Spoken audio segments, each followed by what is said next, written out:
এখন চিকেন নিয়ে বসে আছে।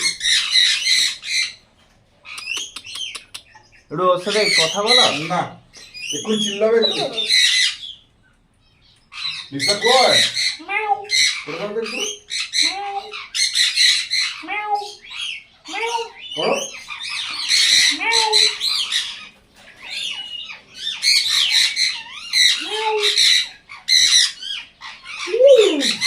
কই রে প্রণাম করছি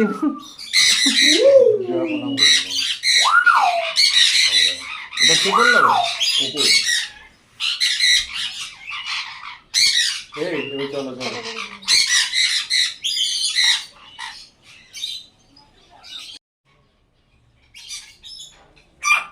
কালো দাগগুলো পালক।